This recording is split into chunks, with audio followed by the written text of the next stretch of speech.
في الوحدة التانية معانا جزء خاص بالجمع، بس قبل ما ندخل على الجمع لازم نراجع على المفرد أول، يعني لازم نراجع على اللي احنا خدناه قبل كده في الفيديو الأولاني والتاني. فتعال نعمل مراجعة سريعة كده. احنا أخدنا في الفيديو الأولاني ازاي نتكلم عن الاسم، والمفروض ان ده محادثة، والمحادثة المفروض ان احنا بنشتغلها في البيت. What's your name؟ وبرد أقول I am والاسم بتاعي. وخدنا برضو ازاي أسأل عن العمر، بقول how old are you، وفي نفس الوقت برد أقول I am والعمر بتاعي years old. الحاجة التالتة قلنا لما حد بيقول لنا nice to meet you برد عليه برضه أقول له nice to meet you too. ده كان الجزء الأولاني. الجزء التاني بدأنا ندخل في تفاصيل الجرامر بتاعتنا، وخدنا الفرق ما بين ال A وما بين ال an. قلنا في الأول خالص في فرق ما بين الاسم وما بين الفعل، لأن ال A وال an بتدخل مع الأسماء، فلازم أعرف الفرق ما بين الاسم وما بين الفعل. الاسم هي الحاجات اللي لها اسم، أي حاجة حوالينا لها اسم كده بنسميها، ده بتكون اسم. إنما الحاجة اللي احنا بنعملها دي اللي بتكون الفعل. تمام؟ ده تاني جزء معانا. بعد كده دخلنا على ال A وال an. قلنا ال A وال an معناهم واحد، حاجة واحدة. كتاب يبقى a book، ليه؟ لأنه كتاب واحد. طب كراسة يبقى a notebook. ولد a boy. اشمعنى بنحط ال A؟ لأن هي معناها واحد، فطالما حاجة واحدة يبقى نحط ال A. طيب قلنا امتى احط الآن؟ قلنا الآن بتدخل مع الأصوات، مع الكلمات اللي بداية الصوت بتاعها متحرك بيعمل مشاكل. فمين اللي بيجي معاه؟ بيجي معاه الآن. ايه هي الأصوات اللي هي بتعمل مشاكل؟ أصوات الحروف المتحركة. الحروف المتحركة اللي هي ال A والإي والآي والأو واليو، دول حروف أنا عايز أصواتهم بقى، مش الحروف نفسها، لا الأصوات بتاعتهم. وجمعناهم قلنا A أو إي أو A أو إي، حاجة من دول. لو بدأنا بيهم كلمة يبقى نختار معاها مين؟ الآن. ده الفرق ما بين الأي والآن، بيجوا مع مين؟ مع المفرد. فلما نيجي نتكلم عن الجمع مش هنحطهم، ليه؟ لأنه ما بيجوا مع المفرد. تمام. بعد كده دخلنا في ذا وقلنا دي ليها نطقين. في ذا لو بعدها صوت ساكن، صوت هادي، يبقى نقول ذا. لو بعدها صوت متحرك بنقول ذي. صوت متحرك يعني ايه؟ يعني اما A أو إي أو A أو إي، واحد من دول. زي مثلا لو كتاب هنقول ذا book، لأن الصوت ب ده صوت عادي. لكن لما نيجي نشوف حرف صوته متحرك زي مثلا orange برتقالة، فنقول the orange، the elephant، the uncle العم. وقلنا إن the دي معناها ال ومرتبطة بالكلمة اللي بعدها. طيب ايه الهدف منها؟ دي بتحدد لي الكلام. ولد في العموم ولد عادي بقول boy، ده ولد عادي. لكن بقول الولد حد معين بذاته بحدده، يبقى اقول the boy. مدرسة a school، لا انا بقول المدرسة بقى، المدرسة اللي احنا بنروحها انا وانت عارفينها بنحددها، يبقى the school. او بتكلم عن حاجة مميزة، حاجة نادرة جدا، حاجة ما فيش منها، زي الشمس فبقول the sun. الأهرامات the pyramids. القمر the moon. نهر النيل the Nile. تمام؟ ده اللي احنا أخدناه المرة اللي فاتت. طيب نيجي هنا بقى نبدأ الدرس بتاعنا. الدرس بتاعنا طبعا بادئ برضو بنفس الوضع، بادئ بمحادثة بسيطة. المحادثة دي اتفقنا إن ما بهاش شرح، المحادثة دي بنشتغل عليها تكرار. فبقول how are you، كيف حالك، عامل ايه. how are you. طبعا ما نضغمش كل حاجة على بعضها، نمسكهم واحدة واحدة، مش شرط درس بدرس، لا نمسكها جزئية بجزئية نأكد عليها، وبعد كده نخش على الجزئية اللي بعدها. يعني أكدنا على الاسم نخش على العمر، خلصنا العمر ندخل على nice to meet you، خلصنا nice to meet you نخش على how are you، وهكذا. مش لازم شرط درس بدرس، لا اللي عليه الدور ناخده بعد ما نخلص اللي احنا ذاكرناه أول. طيب how are you، كيف حالك؟ بترد تقول I'm fine، أنا بخير. I'm good، أنا جيد. I'm great، أنا مبسوط جدا. thank you، شكرا. ولو عايز تقول له بقى وانت how about you، فهيرد يقول برضو نفس الرد، لما يقول I'm fine، لما I'm good، أو I'm great. تمام؟ يبقى how are you، كيف حالك. how are you. برضو أقول I'm fine تنفع صح، I'm good برضو صح. I'm great برضو صح، مفيش مشاكل فيها خالص. يبقى how are you. نقف هنا نكرر دي 5 أو 6 مرات، نكررها ونبدل الأدوار. اتفقنا المحادثة عايزة تبديل، حد يسأل وبعد كده يجاوب، وبعد كده نبدل الأدوار، اللي كان بيسأل يجاوب وهكذا. تمام.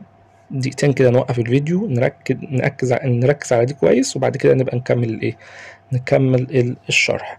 يبقى how are you، I'm fine، I'm good. أي واحدة منهم، مش شرط نحفظهم كلهم، أي واحدة بس نبقى عارفين إن كلهم ينفعوا. ده الجزء الأولاني. الجزء التاني معايا دخل عليا بقى بإيه هنا؟ بكلمات. طبعا مهم جدا إن احنا نحفظ كلمات، لأن الكلمات الكتير هي اللي بتقوي اللغة الإنجليزية عندنا. تمام.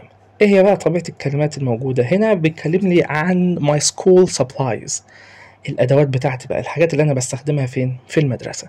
جايب لي bag شنطة، bag. نسيب pencil، أنا عايز أول pen. ليه pen يا سيدي؟ لأن pen هي جزء من pencil، فلما نحفظ pen نبدأ نزود عليها cell تبقى قلم رصاص، يبقى نحفظ دي أول. pen نركز في صوت ب pen. يجي منها كلمة pencil اللي هو قلم رصاص. ناخد كلمة pencil ونحطها هنا تبقى pencil case. يبقى هنعمل ايه؟ هناخد اول حاجة pen القلم الجاف، بعد كده نزود عليه cell يبقى pencil، بعد كده نزود لي pencil case تبقى pencil case اللي هي الايه؟ المقلمة. يبقى pen، بعد كده pencil، بعد كده pencil case. تمام. نيجي بعد كده نشوف كلمات سهلة نحفظها بسرعة. book كتاب. يجي منه نزود عليه يبقى notebook اللي هو مين؟ الكراسة. فنحفظ كده، نربط الكلمات ببعضها. يبقى bag شنطة، pen قلم جاف، pencil قلم رصاص، pencil case مقلمة، بعد كده book كتاب، وبعد كده notebook يعني كراسة. eraser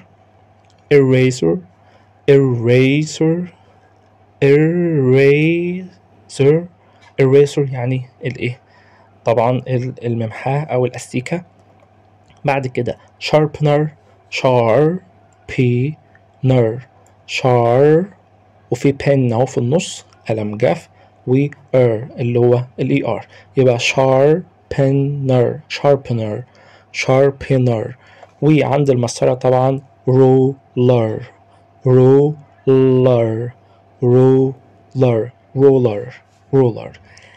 نقف هنا نحفظ برضو جزء الكلمات ده، نحفظه كويس وبعد كده نكمل. ليه؟ لأن أنا هستخدم الكلمات دي في القاعدة اللي معانا. تمام. نيجي بقى لقاعدة الجمع. قاعدة الجمع بيقول لي عندي 5 حالات للجمع. الحالة الأولى بزود S، الحالة الثانية ES، الحالة الثالثة IES، الحالة الرابعة VES، والحالة الأخيرة بيقول لي بتكون كلمات متغيرة، يعني مش بزود عليها حاجة، لا ده أنا بغير الكلمة خالص. يبقى في S ES IES VES وبعد كده كلمات متغيرة. طيب امتى دي وامتى دي وامتى دي وامتى دي؟ نمسك واحدة واحدة، ما نحفظش كلهم على بعض. طيب تعالى بقى نختار واحدة من ال5 دول نبتدي بيهم. طيب هنبتدي بمين؟ بالأولى؟ لا نسيب الأولى، أنا عايز أبتدي بالتانية أول اللي هي ES. طب عادي ينفع نسيب الأولى؟ نسيبها عادي.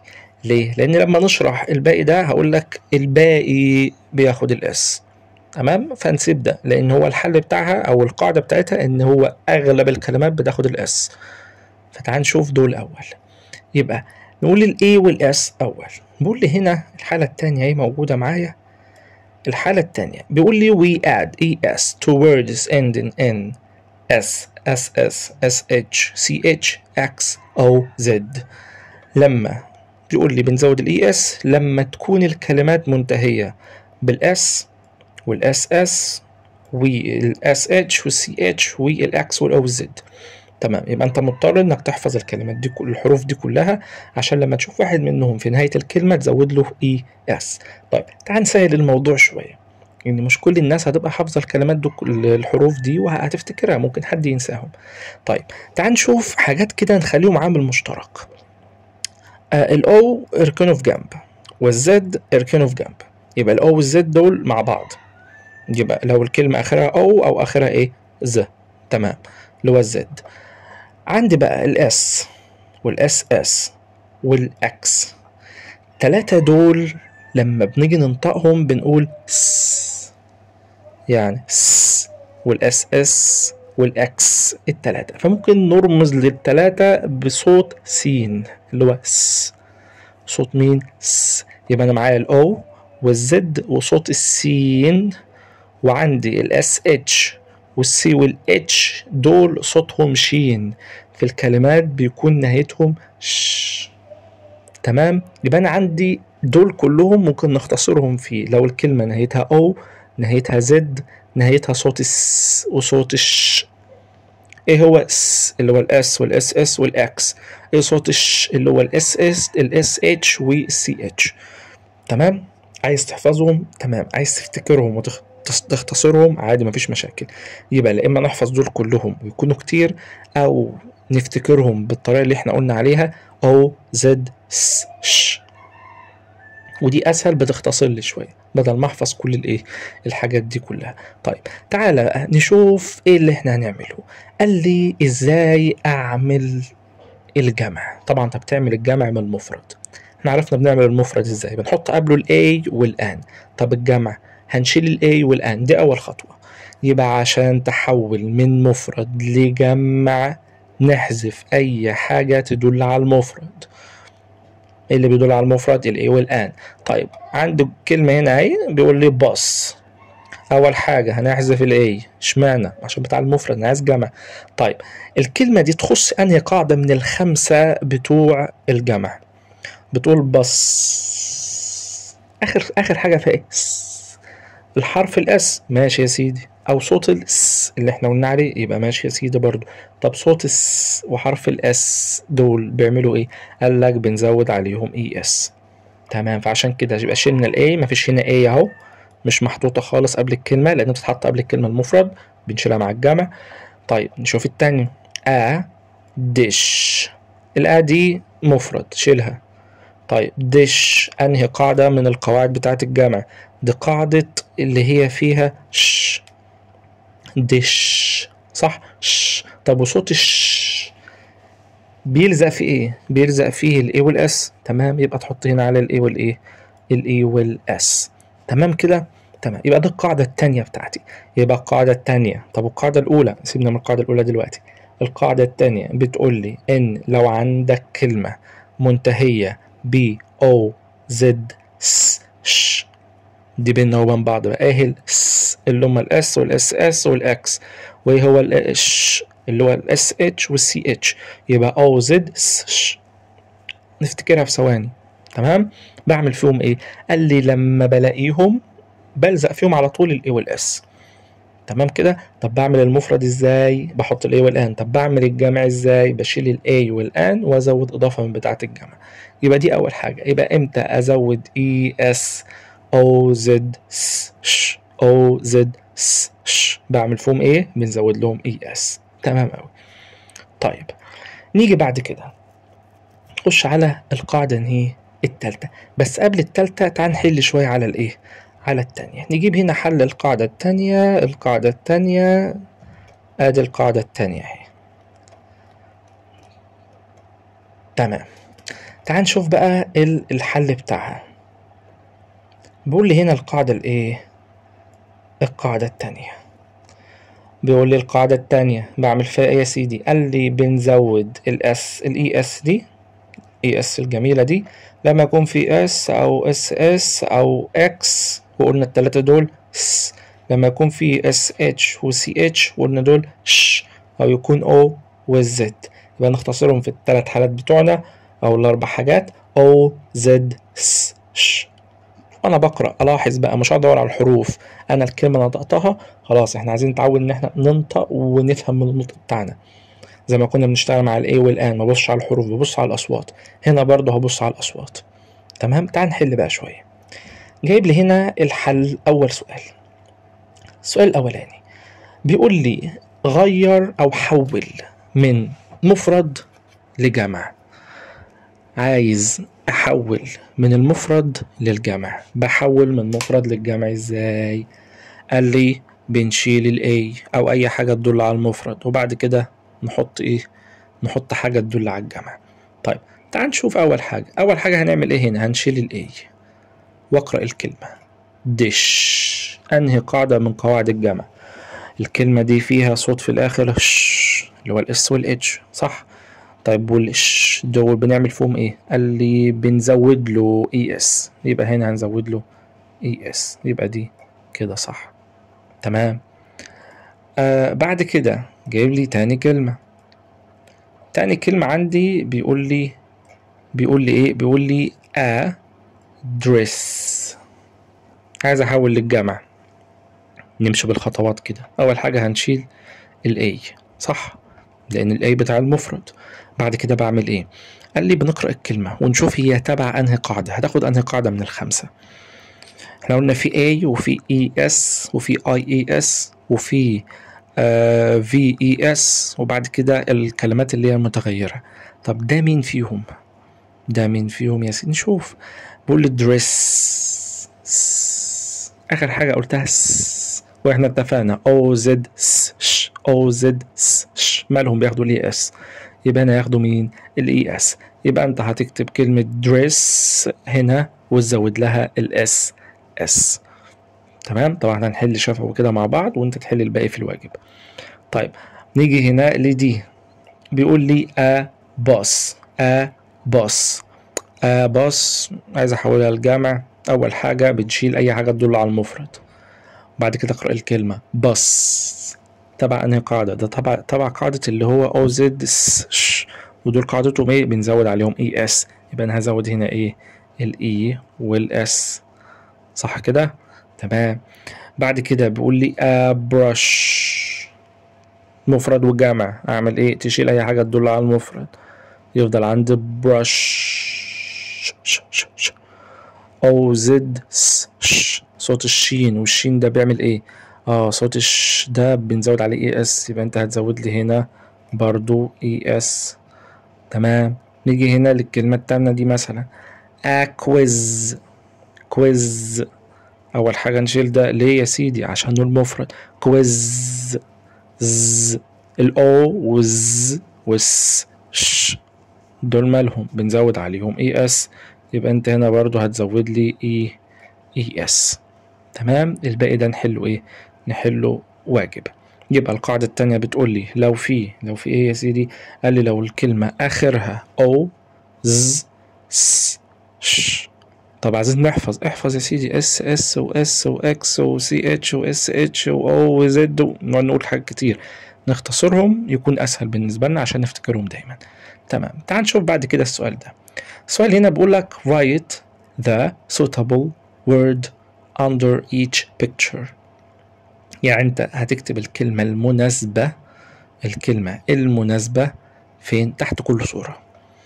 طيب هو هنا عامل ايه؟ هو هنا جايب لك a cat وجايب في نفس الوقت cats، وبرضو جايب لك هنا مثلا a box صندوق، وجايب boxes صناديق. طب يعني افهم من ايه من الكلام ده كله؟ ان هو جايب لك مفرد وجمع. فاول حاجة لازم تكون عارف الفرق ما بين المفرد والفرق ما بين الجمع. وبعد كده تشوف المفرد هتودي له ايه والجمع تودي له ايه. اول حاجة اي كلمة قبلها a وان مفردة. اي كلمة قبلها a وان مفردة. تاني اي كلمة قبلها a وان مفردة. فلو جينا نشوف الصورة دي ما ينفعش يكون الكلمة بتاعتها قبلها a وان. الصورة دي ما ينفعش الكلمة بتاعتها قبلها a وان. الصورة دي ما ينفعش الكلمة بتاعتها قبلها a وان. الصورة دي ما ينفعش قبلها a وان. الصورة دي ما ينفعش كلمة قبلها a وان. الصورة دي ما ينفعش. ليه؟ لأن كتير، والA والآن مع الحاجة الواحدة بس. يعني دي لازم يتكتب مع A و N، ودي لازم يتكتب مع A و N، ودي لازم يتكتب مع A و N، وده برضو لازم يتكتب مع A و N، ودي يتكتب مع A و N، ودي يتكتب مع A و N. ليه؟ وده برضو وده برضو. اشمعنى؟ لأن مفرد، وال A وال N بيجوا مع المفرد. فكل اللي احنا هنعمله هنقرأ الكلمة ونروح نستخدم لها حاجة. تمام؟ أي كلمة ما فيهاش A و N مش مفردة. أي كلمة مش مكتوب قبلها A و N مش مفرد. تعرف إن هي مش مفرد على طول. لو مكتوب A و N تبقى مفردة. طيب تعال نحل كذا واحدة كده وأنت تحل الباقي. أول حاجة لازم تحدد لمفرد ولا جمع. A cat ده أي يعني إيه أصلا؟ يعني واحد، يعني بقول لك قطة واحدة. قطة واحدة، نروح ندور على صورة القطة الواحدة. أدي قطة واحدة أهي، خد يا سيدي معاك اكتبها هنا. طيب A bag، باج يعني شنطة. واحدة ولا كتير؟ لا واحدة اهو، ما بقول له واحد اهو. ما هو الايه يعني واحد، والان يعني واحد. فبقول لي شنطة واحدة، شنطة واحدة، شنطة واحدة، شنطة واحدة. ادي الشنطة الواحدة يا سيدي. تمام. بعد كده انا بقول لي ايه؟ tomatoes. tomatoes في هنا ايه وان، يبقى مش مفرد. تمام. عندي ايه اس في الاخر اهي، تبقى جمع. السبب لان في او اهي، الاو، وعندنا او ز س ش مالهم نزود لهم اي اس. فدي بيقول لي توميتوز يعني طماطم. اكتبها هنا ولا هنا؟ والله شوف انا بقول توميتوز مش مفرد اصلا، فدي ما تنفعش، تبقى نكتبها هنا. تمام. بوكسز. بوكسز مفرد ولا جمع؟ من الشكل كده جمع. ليه يا سيدي؟ مزود لها اي اس ومفيش قبلها اي وان، مش مفرد على طول. طالما مفيش فيها اي وان في الاول يبقى مش مفرد على طول. بوكسز. بوكسز دي جمع. بوكسز يعني صناديق. صناديق صناديق صناديق صناديق. فين الصناديق يا سيدي؟ طبعا لا، دي الصندوق معانا. ده اللي هتبقى الصندوق لان في صورة تحت للشنطة، يبقى دي اللي هيتكتب فيها باج. يبقى دي الايه؟ دي الباج، عشان احنا ما شفناش الصور اللي تحت دي. يبقى دي الايه؟ دي الباج. لكن ده الايه؟ ده الصندوق. ده الايه؟ الصندوق. ده اللي هيكون بوكس. بس هو عايز صناديق، بيقول لي بوكسز. بوكسز هتبقى هنا بقى، دي الصناديق بتاعتي يعني. الهدايا بتاعتي مليانه اهي. تمام. يبقى بوكسز. بوكسز هتتكتب فين؟ تتكتب هنا. ليه يا سيدي اخترت الجمع؟ لان هي مش مفرد، بعرف منين المفرد الايه والان. طيب دي بقول لي ايه؟ باجز. باجز مفرد ولا جمع؟ في ايه وان؟ لا تبقى مش مفرد، دي بقى جمع. السبب لان في الاس هنا دلوقتي، هناخد الاس كمان شويه. طيب شنط شنط شنط شنط شنط. ادي الشنط هنا اهي، هنكتبها هنا. تمام. ناخد اخر اتنين. بيقول لي اكي. اكي مفرد ولا جمع؟ مفرد. عرفنا منين؟ اهو في ايه اهو، في ايه. تمام. كي يعني مفتاح، يبقى انت هتدور لي على مفتاح واحد. ادي المفتاح الواحد، اكتبها هنا يا سيدي. طب ودول؟ لا دول جمع، ما ينفعش معاهم الاي، ما ينفعش قبلهم الاي.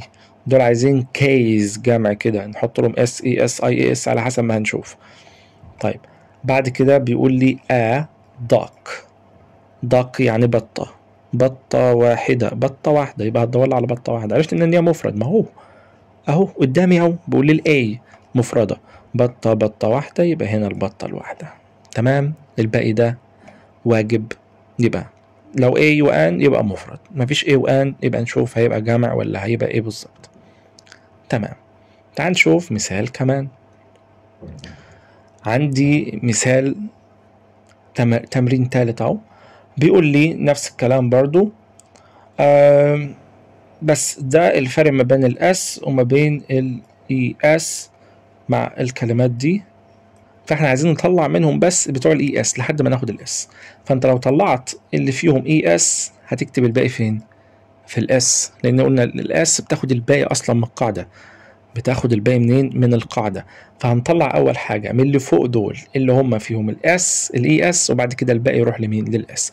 طيب ايه اللي هو بتاع الاي اس؟ قلنا مين؟ الاو، وقلنا ايه تاني؟ والزد، وقلنا صوت السين وصوت الشين، صح؟ اللي هو س ش. طيب تعال نشوف.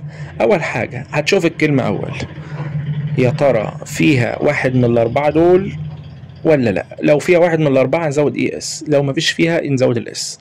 ادرس اخرها س يبقى هنزود اي اس هنا. بوكس اخرها سين برضو بوكس يبقى نزود اي اس. جوت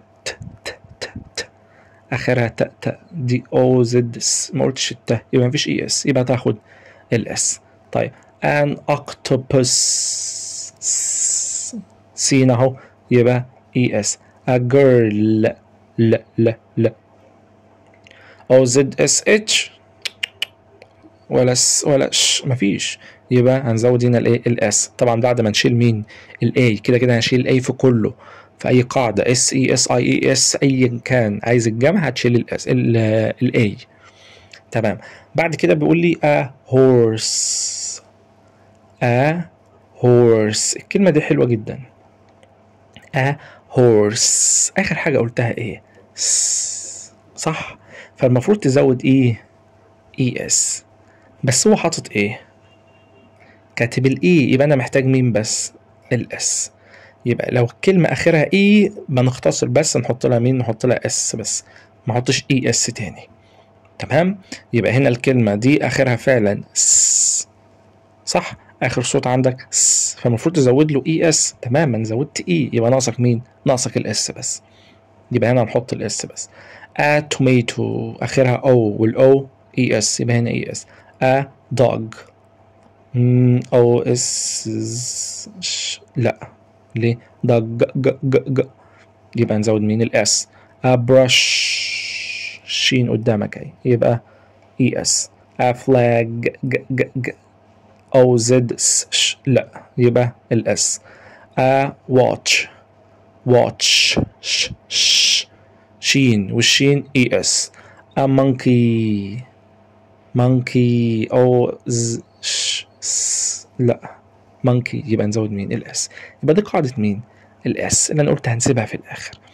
لو انت خلصت الباقي الاس ده هو بياخد الباقي اصلا، فاحنا هنا من اللي فوق ده هنطلع مين نطلع بتوع الاي اس يفضل لي مين يفضل لي بتوع الاس. تمام. دي كانت القاعدة التانية اللي هي بتاعت مين بتاعت الاي اس. قلنا بنشتغلها ازاي؟ قلنا بنقول اول حاجه بنشوف الكلمه، اول حاجه بتشيل الاي لان الاي والان بتوع المفرد وانا عايز جمع، وبعد كده بتبدا تزود الاي اس بتاعتك صح. فالاي اس بتيجي مع كذا حاله بنحفظ ليها حروف بس انا مش عايز احفظ حروف، انا عايز حاجه تلخص شويه تخليني افتكر الحروف على الاقل. قلنا بنعمل ايه بنختصر بنقول الاو والزد ونعمل س ش والس دي اللي هو الاس والاس اس والاكس، انما ش اللي هو الاس اتش والسي والايه والاتش. يبقى دول اول حاجه بياخدوا الاي اس. يبقى احنا كده انتهينا من القاعده الثانيه. طيب تعال نشوف القاعده الثالثه. طب والاولى ما احنا قلنا الاولى بتاخد البواقي بقى نسيب دي شويه، ناخد مين القاعده الثالثه دي اللي هي اي اي اس. تعال نشوف. بص يا سيدي اللي بتقلب عندي اي يعني انت لو لقيت القاعدة بتاعتك الإضافة بتاعتها اي اللي هو ده، لو الإضافة بتاعتك اي اعرف ان انت ضفته مكان الواي. يعني يبقى الكلام ده كله يعني لما يجي يقول لك هنزود اي اي ار، طيب يبقى الاي ده تزود مكان مين مكان الواي. لو قلت لك اي اي دي الواي ده مكان الاي ده مكان مين مكان الواي. لو قلت لك اي اي اس الاي دي جه منين مكان الواي. خلاص. لو قلت لك اي اي اس تي الاي الاولاني ده جه مكان مين مكان الواي. يبقى امتى بزود اي بنزود الاي بديل الواي. فهنا بيقول لي if the noun ends لو الناون الاسم بتاعك انتهى ب y with a consonant before the y وقبل الواي ده حرف ساكن. قبل الواي حرف ساكن ليه؟ لأن لو قبله متحرك ما بتقلبش. يبقى هو بيقول لي لو الكلمة آخرها واي بقلبها اي، بس لو الواي ده قبله ساكن طب لو قبله متحرك ما بقلبش الواي. تمام؟ ازاي؟ يعني عندي مثلا كلمة توي، توي يعني لعبة. حلو، فالمفروض ان هي لعبة عايزين نخليها مفرد فهتبقى توي، صح كده مفرد. عايز اخليها جمع، فانت هتعمل ايه؟ هنحذف الاي وبعد كده تزود مين؟ تزود حسب القاعدة بتاع الجمع.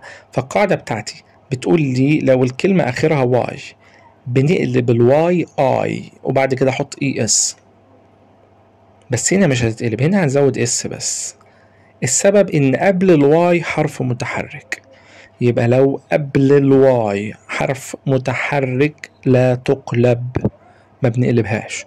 يبقى القاعدة دي بتقول لي ايه؟ بتقول لي لو الكلمة منتهية بواي دائما او عادة تقلب الواي اي، بنقلب الواي اي ونزود اي اس. يبقى لو الكلمة منتهية بواي نقلب الواي اي اي اس، الا لو قبل الواي حرف متحرك لا تقلب.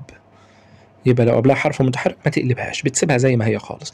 يبقى انت بتبص على الواي، حلو، وتبص على اللي قبلها. لو متحرك سيبها زي ما هي وزود الاس، لو مش متحرك هنقلبها اي اي اس. ادي القاعدة التالتة بتاعتي، اذا كان الاسم المفرد منتهي بواي نقلب الواي اي اي اس، الا لو قبل الواي حرف متحرك اللي هما الاي الاو الاي والاي واليو، واحد من دول هنعمل ايه؟ تسيب الواي زي ما هي ما تقلبهاش وتزود الاس. تمام كده؟ تعال نشوف مثال. مفرد صح، سيتي مدينة، مدينة واحدة، بيبي طفل واحد، طفل واحد، دول مفرد عايز اخليهم جمع. اول حاجة، اول قاعدة في قاعدة الجمع نعمل ايه؟ نحذف اي حاجة تدل على المفرد.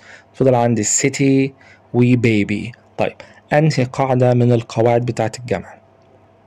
قاعدة الاس ولا الاي اس ولا الاي اي اس ولا الفي اي اس، ولا كلمات بتتغير خالص بنجيب كلمات جديدة ليها؟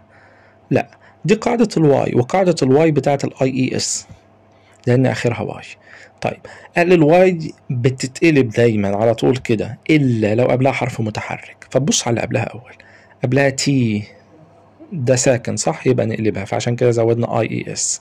طب دي بيبي قبلها ساكن اهو، طب انا ليه بدور على اللي قبلها؟ لان لو اللي قبلها متحرك اي اي اي او يو ده هنعمل ايه؟ هنسيب الواي زي ما هي، بس بما ان هنا الواي قبلها ساكن فهقلبها تبقى اي اي اس. يبقى القاعدة بتاعتي بتقول لي لو الكلمة بتاعتك المفرد اخرها واي نقلب الواي اي اي اس، الا لو قبلها متحرك لا تقلب. تعال بقى نشوف الايه التمارين بتاع القاعدة دي عشان نثبتها اكتر. التمرين الاولاني على القاعدة بتاعتي، طبعا لازم نذاكر اللي فات اول، نذاكر وبعد كده نشوف التمرين بتاعه. تمام، نذاكر القاعدة كويس وبعد كده ايه نرجع نحل عليها. طيب هو كان بيقول لي ايه؟ بيقول لي هنا يا سيدي ان القاعدة التالتة بتاعتك بنزود اي اي اس. طب امتى؟ قال لي لما بيكون الكلمة اخرها واي بحذف الواي وبزود اي اي اس، بس بشرط ما يكونش قبلها حرف متحرك، لان لو قبل الواي حرف متحرك الواي بتمسك في المتحرك، بتمسك فيه كده ما بترضاش ان هي ايه تتغير.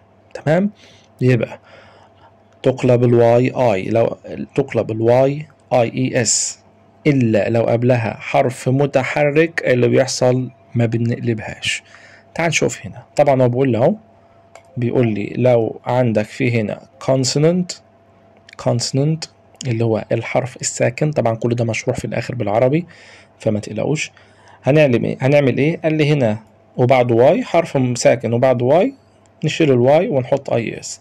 لو كان حرف متحرك فاول قال لي بنسيب الواي زي ما هي ونزود الايه؟ نزود الاس. جايب لي مثال اهو، a baby بتبقى babies، a boy ولد، بنشيل ده صح، يفضل عندي boy. دي قاعدة الواي، وقاعدة الواي تقلب الواي اي اس. ايه ده؟ طب هو حاطط اس ليه؟ لان قبل الواي هنا حرف ايه؟ متحرك، فالحرف المتحرك بيمسك في الواي يخليها ما تتقلبش. يبقى خليك فاكر الواي بتتقلب على طول، تفضل اي حد بيجي معاها بيقلبها تبقى اي اي اس، الا الحروف المتحركة بتمسك فيها، تمسك فيها على طول كده، ما تخليش حد يقلبها. خلاص، يبقى الحروف المتحركة بتمسك في الواي ما بتقلبهاش. تمام، تعال نشوف هنا بقى. بقول لي هنا a fly، ذبابة.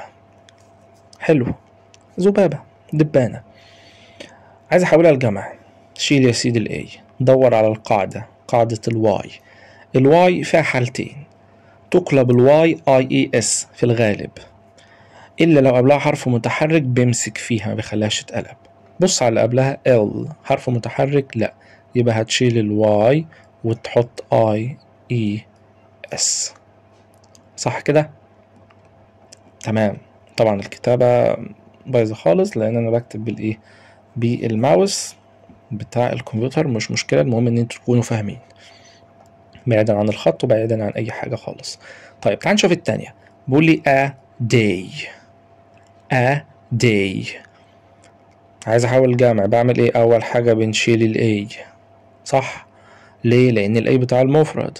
طيب دي قاعدة ايه في الجمع؟ يا ترى اس ولا اي اس ولا اي اي اس ولا في اي اس ولا كلمات بتتغير؟ قال لي في كلمة داي اخرها واي، والكلمة اللي اخرها واي تقلب الواي اي اي اس، الا لو قبلها حرف متحرك بيمسك فيها ما برضاش يقلبها. هنا قبلها حرف الاي وحرف الاي متحرك فما برضاش ان هو يقلبها، فكده هتخليها اس فقط. نيجي الكلمة اللي بعدها، بيقول لي a lady، lady يعني سيدة، فأنا عايز أخليها سيدات. تمام، جمع، والجمع نعمل فيه أول حاجة بنشيل ال A، يفضل عندي لازم تحدد لي قاعدة الجمع S E S I E S V E S ولا الكلمات بتتغير؟ لا، الكلمة دي آخرها Y، والواي تقلب الواي I E S على طول، إلا لو في حرف متحرك قبلها بيمسك فيها ما بيخليهاش تتقلب. صح، هنا قبلها ايه؟ قبلها دي، ده حرف عادي مش متحرك، فهنا هنقلبها، هنشيل الاي الواي وبعد كده نحط اي اي اس. صح كده؟ صح كده، تمام. اخر واحدة ناخد دي توي، توي دي احنا شرحناها من شوية، فهنسيب دي ناخد دي. 6 factory، factory يعني مصنع، مصنع. طب انا عايز احوله لجمع، بعمل ايه؟ حد يقول كده؟ اول حاجة بحذف دي، ليه؟ عشان دي بتاع المفرد. طيب دي تبع انهي قاعدة؟ قاعدة الواي، والواي تقلب الواي اي اي اس، الا لو قبلها متحرك. قبلها متحرك؟ لا، الحروف المتحركة الاي والاي والاو والاي واليو. صح؟ ايوه صح، ماشي، بس ده مش متحرك يبقى مش هيمسك فيها، يبقى ده هيمشي لوحده، هيتقلب عادي خالص. فهنزود له هنا الايه، هنزود هنا نشيل الواي وبعد كده نزود اي اي اس. صح كده؟ تمام. طبعا الباقي ده ايه؟ واجب. طيب هنا نفس الفكرة بالظبط اللي احنا كنا بنحلها من شوية، بس هنا زاد لي واحد كمان. المرة اللي فاتت كان 2، كنا بنفرق ما بين الاي اس والاس، وهنا زاد معانا الاي اي اس. طيب سيب لي الاس خالص للاخر، ليه؟ لان الاس بياخد الباقي. بياخد مين؟ بياخد الباقي. فلو انت لقيت القاعدة دي استخدمها، ولو لقيت القاعدة دي استخدمها. طب مش القاعدة دي ولا القاعدة دي، يبقى بتاع مين؟ بتاع الاس. تمام، يبقى هنمشي ازاي؟ هندور على ده بتاع مين؟ قال لي ده يا سيدي بستخدم معاه الاو والزد وصوت السين وصوت الشين. صح، الاي اي اس خاص بمين؟ بالواي، بس خلي بالك مع الحروف مين؟ المتحرك. خلي بالك المتحرك ده لان ماله بيمسك فيه. تمام كده؟ تمام. تعال نشوف بقى. بيقول لي هنا بيقول لي لو كان اي اس يبقى الكلمة فيها او زد وصوت السين والشين. قلنا السين اللي هو مين؟ اللي هو الاس والاس اس ومين؟ والاكس. صوت الشين قلنا يا اما الاس اتش او السي والايه؟ السي والاتش. عايز تحفظهم احفظهم، مش عايز تحفظهم امشي زي ما احنا قلنا. طيب يبقى الكلمة في الاول بيقول لي ا كات، يا ترى تبع الاي اس او زد اس ولا واي؟ اولا هي مش واي. خلاص يبقى القاعدة دي انت عشان تستخدمها لازم الكلمة تكون اخرها واي، فهندور كده دي. تمام؟ ودي دي اللي انت هتطبق على القاعدة بتاع الواي وتشوف صح ولا غلط. ودي وايه تاني؟ ودي وايه تاني يا سيدي؟ ودي ونهي ودي بس. يبقى الكلمات دي بس هي اللي تخص مين؟ تخص الاي اي اس. ممكن تتحط وممكن لا. تمام؟ اشمعنى؟ لان دي هي بتيجي مع الواي، يبقى ده بس اول حاجة. طيب نروح للقاعدة دي. قال لي لو كلمات اخرها او زد او س او ش. او زد لا دي لا. طيب نبص على اللي جنبها. ووتش يبقى دي بتاعت مين؟ بتاعت الاي والاس. تمام؟ طبعا احنا هنشيل مين؟ هنشيل الاي كله في كل الكلمات. يبقى الكلمة دي اي اس. تمام؟ والكلمة دي اس عشان الاو. وايه تاني؟ والكلمة دي برضو عشان الش. والكلمة دي بوكس عشان س. والكلمة دي دريس هتاخد اي اس. والكلمة بس ما عادش في حاجة تانية. طب والباقي اس؟ الباقي هياخد مين؟ هياخد الاس. طيب نروح للواي بقى، بس ركز لان الواي فيها حالتين. ممكن يكون فيها حروف بتمسك فيها فما تقلبهاش فتاخد الاس. فهنا بيقول لي الاي اي اس. نشوف كده الكلمات اللي احنا قلنا عليها. السيتي، سيتي احنا شرحناها من شوية، وتوي شرحناها برضو من شوية. تمام؟ سيتي هنا الواي دي هتتقلب. ليه؟ قبلها حرف عادي ما يعرفش يعمل حاجة، هنغيره. لكن ده مش هيتغير لان الاو والحروف المتحركة بيمسكوا في الواي ما تعرفش تغيره. يبقى ده ايه؟ ده هيتغير ولا مش هيتغير؟ لا مش هيتغير. ليه؟ عشان الحرف المتحرك فهنزود اس بس. لكن ده هيتغير خالص، هنشيله كده ونحط مكانه الاي، يبقى اي اي اس. طيب تعال نشوف فلاي. الواي لها حالتين، اما تتقلب او ما تتقلبش. تقلب اي اي اس على طول كده، الا لو قبلها حرف متحرك ما بتتقلبش. صح؟ هنا قبلها حرف عادي يبقى تتقلب، يبقى اي اي اس. فاكتوري قبلها حرف عادي يبقى تتقلب اي اي اس. بيبي قبلها حرف عادي تتقلب اي اي اس. قبلها حرف عادي برضو هنا تتقلب اي اي اس. يبقى الحالة الوحيدة اللي مش هتتقلب فيها هي مين؟ الحروف المتحركة بس. تمام؟ يبقى احنا كده خدنا اللي هم فيهم او زد ش، ادانا لهم الاي اس، واللي فيه الواي وقبله حرف عادي ساكن عادي خد الاي اي اس، والباقي كله ياخد الاس. يعني دي هنشيل دي ونحط الاس. ليه؟ ملهاش قاعدة، ملهاش قاعدة من القواعد اللي احنا بنقول عليها، يبقى تاخد الاس. طب دي برضو هنشيل الاي، فيها قاعدة؟ لا ما فيهاش قاعدة برضو. بن ولا هي او ولا زد ولا س ولا ش ولا هي واي، ماشي حاجة منهم صح؟ يبقى تحط لها الايه؟ تحط لها الاس. عرفنا ليه سيبنا الاس؟ الاس بياخد البواقي، هو باقي الكلمات. بعد ما نخلص القواعد اقول لك باقي الكلمات بتاخد الاس. تمام كده؟ تمام. نيجي بعد كده بقى للقاعدة الرابعة. احنا تقريبا دلوقتي شرحنا الاولى والتانية والتالتة، لان الاولى ما فيهاش شرح اصلا. الاولى بتاخد باقي الحروف. تمام؟ او باقي الكلمات. طيب القاعدة الرابعة بقى، نطلع كده نجيب القاعدة الرابعة. القاعدة الرابعة بقى بيقول لي لو النون بتاعك الاسم ends انتهى بحرف الاف او اف اي، يبقى جاب لي قاعدة جديدة هنا. احنا خدنا قاعدة من شوية بتاعت الواي، هنا بقى القاعدة بتاعت صوت الف. ف سواء اف او اف اي، لان ده هيتنطق معاك ف وده هيتنطق معاك ف، يبقى اعرفهم بصوت الف. ف قال لي لو في صوت فاء اللي هو اف او اف اي بنبدل الاتنين الى في، وبعد كده احط اي اس. يبقى الواي اي اي اس، لكن الاف والاف اي في اي اس. يبقى لو لقيت الكلمة فيها اف او اف اي بعمل ايه؟ بشيلهم خالص واحط اولا في وبعد كده احط الاي وبعد كده احط الاي اس. خلاص كده؟ تمام. تعال نشوف مثال. a knife. ف صوت الفاء في الآخر. صوت الفاء بيعمل ايه؟ بنشيل الفاء خالص، سواء كانت F أو FE، وأحط VES يظهر لك دي. نايف، خلي بالك الكي هنا سايلنت ما بتنطقش. نايف سكينة، نايفز. leaf تظهر عندي في الآخر leaves. ايه اللي حصل يا سيدي؟ شلنا المفرد، ظهر لي قاعدة، دي قاعدة الفاء. شيل ف اللي ظهر عندك بصوت الفاء، الصوت الفاء بتاعك اللي هو مين؟ الأف. تمام، يطلع لي في الآخر VES يقلب. يبقى خلي بالك الواي IES بس لو مفيش قبلها متحرك، لكن الأف أو الأف إي دي أو دي بنعمل فيها إيه؟ بنقلبها VES. يبقى أنت كده خدت 4 قواعد. القاعدة الأولى خدناها ES مع الأو والز س، تمام، وخدنا IES مع الواي اللي قبلها حروف عادية لأن لو متحرك بيمسك فيها، والVES دي مع الF والFE.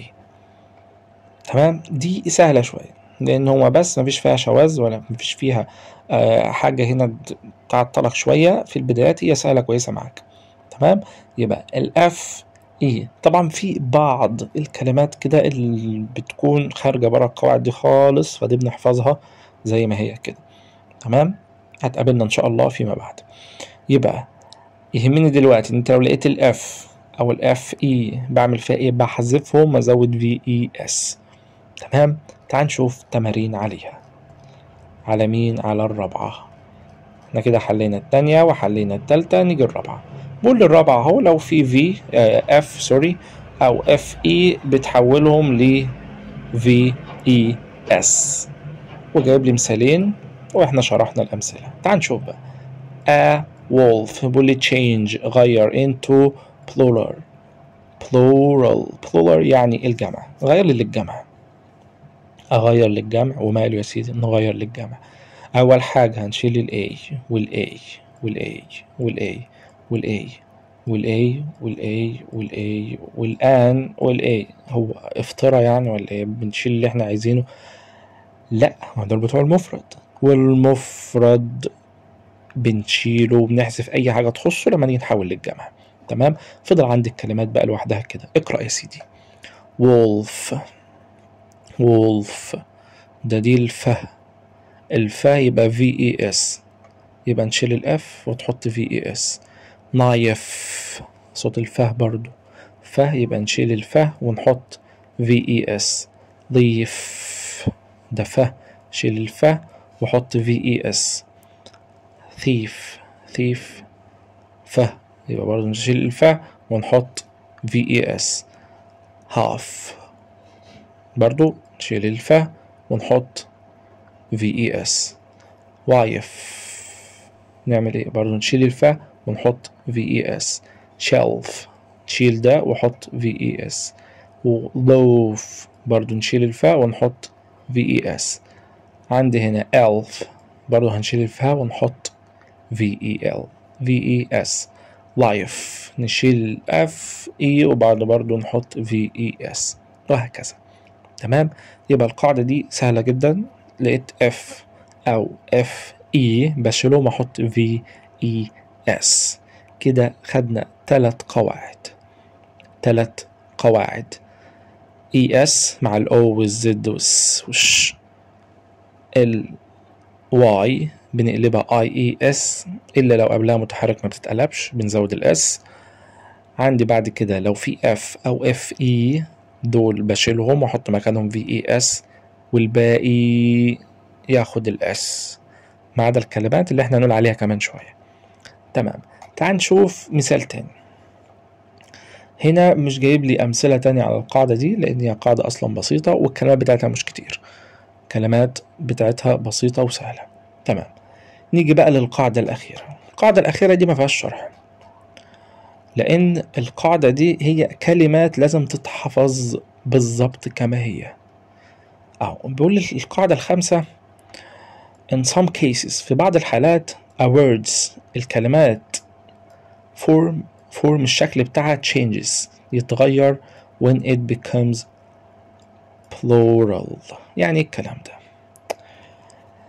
يعني بيقول لي في بعض الحالات الكلمات الفورم الشكل بتاعها يعني شكل الكلمة changes يتغير عندما تصبح جمع، زي اللي احنا قلناه في الأول. يعني الكلمة بتبقى جمع الكلمة بتتغير خالص، مش بقى بزود وبنقص والكلام، لا الكلمة نفسها بتتغير، بجيب كلمة جديدة زي جمع التكسير عندنا كده. تمام؟ فهنا انت بتقول a child مفروض بتزود s e s i e s v s، لا ده هي بقت children. هو كده a child بقت children. زي عندنا امرأة جمعها نساء. تمام، امرأة جمعها نساء، فدي كلمة ودي كلمة تانية خالص. ماشي. فعندي هنا يبقى بنشيل طبعا الاي دي ثابته مفيش فيها حاجه، بنشيلها بس الكلمه نفسها بتتغير. فانت لازم تعرف ان child معناها طفل، a child طفل. الجمع بتاع children الكلمات دي بتتحفظ، يعني ممكن كل يوم نحفظ 3 كلمات منهم، كلمتين منهم، لان دول لازم يتحفظوا المفرد والجمع بتاعهم. a man رجل جمعها men. a tooth جمعها teeth. a foot جمعها feet. الكلمات دي مش قاعدة، الكلمات دي بتتحفظ، كلمات بتتغير عندما تصبح جمع. تمام، يبقى لازم نحفظهم كويس. طيب بعد كده جايب لي a mouse for mice ده الجمع، an ox oxen. خلي بالك الكلمة دي آخرها س، عشان ممكن تقول ده تبع القاعدة، لا هنا دي الكلمة دي بتتغير خالص، oxen. يبقى الكلمات دي لازم تتحفظ كده خصيصا، نحفظ الكلمات دي لوحدها. a sheep ده خروف واحد جمعه sheep من غير الاي. a fish سمكة جمعها fish من غير الاي. تمام، يبقى دول لازم يتحفظوا، ما فيهمش اي حاجة تتفهم، لا هم لازم يتحفظوا. تمام كده احنا خلصنا القاعدة نهائي. فتعال نبص عليها بصة كده سريعة. اتفقنا هنشيل ده خالص. الاي اس محتاج 4 حاجات، عايز تحفظ الحروف كلها احفظها، بس انا همشيهم 4 حاجات، او زد س ش. الاي اي اس بتشتغل على الواي، لو الكلمة اخرها واي تقلب اي اي اس، الا لو قبلها حرف متحرك بيمسك فيها ما بيخليهاش تتقلب، بنزود الاس ما بنزودش اي اس. في اي اس بتشتغل على حاجتين، الاف والاف اي بنشيلهم ونحط في اي اس. بعد كده الكلمات بقى اللي هي معناها بتغير خالص، ودول لازم يتحفظوا صم. طيب دول ال4 حالات بتوعي، باقي الكلمات بقى تاخد المعلم الكبير بتاعنا هو الاس. عرفنا ليه ما بدأناش بالاس، لان بياخد باقي الكلمات من المتبقيين بقى من القواعد دي. الاي اس بتاخد شوية، اي اي اس بتاخد شوية، في اي اس بتاخد شوية، وبعد كده الكلمات اللي بتتغير خالص دول شوية، الباقي يفضل معايا مين؟ الاس. يبقى وانت بتحل لازم تحدد لي اول هتاخد حاجة الاي اس ولا الاي اي اس ولا الفي اي اس، ولا هي كلمة اصلا من الكلمات اللي احنا هنحفظها وبتتغير خالص. لو مش واحدة من دول يبقى نحط مين؟ الاس على طول. يبقى مش دايما بنحط الاس، لا نشوف الشروط التانية اول، ولو مش من ضمنهم يبقى هنحط مين؟ الاس فقط. نيجي هنا بقى للتمارين بتاعت مين؟ بتاعت الاس. ممكن نصغر الشاشة بحيث ان انتوا ايه، لو حد عايز ياخدها سكرين ياخدها بحيث ان هو يحلها هو. طبعا اول حاجة بنعملها ايه؟ طبعا هنشيل الان، يفضل عندي اج عايز اخليها جمع. هل هي قاعدة اي اس ولا اي اي اس ولا في اي اس ولا كلمة عادية اللي هي بتغيره خالص؟ الاي اي اس عايزة واي يبقى مش هي، والفي اي اس عايزة اف او اف اي برضو تبقى مش هي، يبقى كده انت شلت 2. تمام. طيب هل هي من الأو آخرها أنا بقول إج؟ لا ماشي هي برضو، يبقى مش إي إس. طيب هل هي من الكلمات اللي بتتحول وتتغير خالص؟ برضو لا مش تبعهم. يبقى ما فضليش غير ان انا ازود لها مين؟ ازود لها الاس. يبقى هتزود هنا مين؟ الاس. نفس الوضع ناخد واحدة تانية مثلا اللي هي الأخيرة دي. تمام. بيقول لي a bird. a bird. bird ماشي، أول حاجة هنشيل ال A. bird آخرها واي؟ لا يبقى ماشي IAS. طب آخرها F أو FE؟ برضو لا يبقى ماشي VES. هل هي من الكلمات اللي بتتحول؟ برضو لا مش هي، ما قلناش عليها. طيب هل آخرها O Z S ش؟ لا bird دي يبقى عادية خالص. طالما مش واحدة من الأربعة يبقى هنزود لها مين؟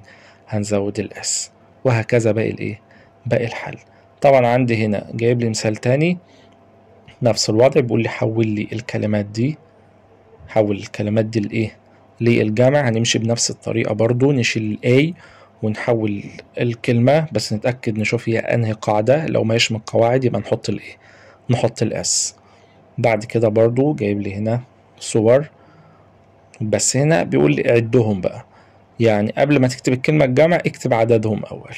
يعني دول 4 فهكتب 4 apples. طبعا بشيل ال A والآن وبعد كده اكتب العدد 4 apples. دول 2 يبقى 2 rulers. دول 1 2 3 4 5 6 7. دول 7 يبقى أقول هنا 7 box. هنا دي طبعا بريات اهي قدامي، يبقى 1 2 3 4 5 6 7 8 9. 9 يبقى 9 ايه؟ 9 sharpeners. وهكذا باقي الايه؟ باقي الأمثلة. طيب معايا جزء بقى صغير كده، تعال نشوفه سريعا. عندي كلمة مهمة جدا اسمها how many. how many. how many يعني كم عدد. والقاعدة دي حلوة جدا بيلزق فيها الحاجة اللي انت بتسأل عنها. يعني عايز اقول كم عدد الكتب how many books. كم عدد الأولاد how many boys. كم عدد القطط how many cats. كم عدد السيارات how many cars. كم عدد المراوح how many fans. كم عدد مثلا التيشيرتات how many t-shirts. تمام. يبقى ده كم العدد. فلما جيت أسأل عن الكتب قلت how many books. لما جيت أسأل عن المساطر قلت how many rulers. how many pencil cases. how many erasers. how many bags. how many notebooks. how many sharpeners. how many pencils. تمام. طيب برد ازاي؟ بقول they are هم وأقول عددهم، وبعد كده أقول اسم الحاجة اللي أنا بتكلم عليها. يعني تقول مثلا هم 4 كراسات، فهتقول هم they are 4 كراسات نوت بوكس. تمام. يبقى انت بتقول هم اللي هي مين؟ they are دي، وبعد كده بتقول الرقم بتاعك اللي انت العدد بتاعهم، وبعد كده تحط الكلمة بتاعتك في الايه؟ في الجمع. تمام. تعال نحل التانية وبقول لي how many rulers. كم عدد المساطر؟ هعدهم. عندي هنا 1 2 3 4 5 6 7 8. 8. هقول هما 8 مساطر. هما يكونوا 8 مساطر. هم يكونوا اللي هم ممكن اختصار كده على بعض كده اسمها they are. they are هم يكونوا they are 8 مساطر. 8 مساطر. 8 مساطر rulers. دي مش قاعدة ولا آخرها واي ولا كلمات بتتحول ولا آخرها اف أو اف اي ولا او ز ولا اللي هو الصوت الز أو س أو ش. لا ruler آخرها ار عادية خالص فتاخد الاس. تمام. يبقى they are 8 rulers. تعال نحل التالتة كمان والرابعة والباقي يبقى واجب. how many كم عدد pencil cases. كم عدد المقالم. مقالم دي كم واحدة. تمام. طيب نشوف 1 two. يبقى two هتقول ايه؟ هم يكونوا مقلمتين، اتنين، صح؟ خلي بالك العدد بيجي اول، فانت بتقول هم ادي they، يكون are، they are، هم يكونوا مقلمتين اتنين، يبقى two pencil cases، two pencil cases. نيجي بعد كده للرابعة، بيقول لي how many erasers. تعال نشوف هما كام استيكة. 1 2 3 4 5 6 7. سبعة. أقول هما يكونوا 7 استيكات. هم they يكونوا are 7 7 استيكات اللي هي erasers. ليه زودنا عليها الاس؟ لأن دي مش آخرها y فما تنفعش IES، مش آخرها F أو FE فتنفعش VES، مش من الكلمات اللي بتتحول خالص، يبقى مش هنمشي تبع القاعدة دي. ومش آخرها أو ولا ز ولا س ولا ش، مش واحدة منهم، يبقى مش هنزود اي اس. آخرها هنا ار ر، صوت الار عادي خالص، يبقى هنحط الاس بس. طبعا الباقي ده ايه؟ الباقي ده واجب. طيب في بعض الأسئلة اللي احنا ما حلناهاش على القاعدة اللي هي بتاعت الكلمات اللي هي متغيرة خالص. الفكرة هنا بعد طبعا لازم نحفظ الكلمات أول. هنا هتكتب المفرد تخليه جمع والجمع تخليه مفرد، فده طفل a child هتخليه children الجمع بتاعه. دول عندي هنا children أطفال، فهتخليه المفرد بتاعه يبقى a child. ده a mouse ده فار، طب عايز اخليه جمع فبيكون مايس، فهنا هتكتب هنا المايس، ولكن المايس دول هتكتب تحتهم هنا a mouse. يبقى لو فوق مفرد هنا في الصورة مفرد هتكتب الجمع تحت، ولو الجمع في الصورة هتكتب الايه المفرد في النقط. تمام، ده جزء وده جزء تاني برضو نفس الأفكار. ماشي، وبعد هنا بقى بيقول لي copy يعني انسخ. هنكتب الكلمات دي بس مرة هنا مفرد مثلا، والمرة هنا الايه الجمع بتاعها. دي باقي الكلمات. جايب لي بعد كده أمثلة على المحادثة اللي احنا أخدناها، طبعا ده اللي احنا المفروض نتدرب عليها كويس. How are you بنكتبها هنا. We am fine برضو بنكتبها هنا، أو I'm great بنكتبها هنا. I'm good بنكتبها هنا. Thank you شكرا بنكتبها هنا. How about you ماذا عنك برضو بنكتبها. دي الكلمات اللي احنا حفظناها هنكتبهم هنا. بعد كده ده ملخص للقاعدة اللي احنا قلناها. قاعدة ال ES دي مالها يا سيدي؟ قال لي مع الحروف دي أو ال O Z S IES مع ال Y بشرط ما يبقاش قبلها حرف متحرك لأن المتحرك بيمسك فيها. VES مع ال F وال VE. بعد كده الكلمات اللي بتتغير خالص، وقلنا الكلمات دي بتحفظ.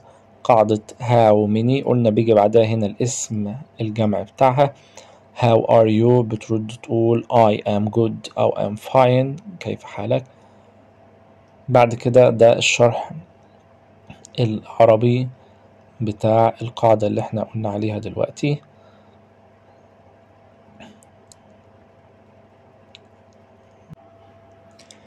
بعد كده الامتحان. طبعا ده الامتحان ان شاء الله هبعت لكم الاجابات بتاعته على جروبات الواتس، هتلاقوا ان شاء الله في الوصف بتاع الفيديو. دي الصفحة الاولى.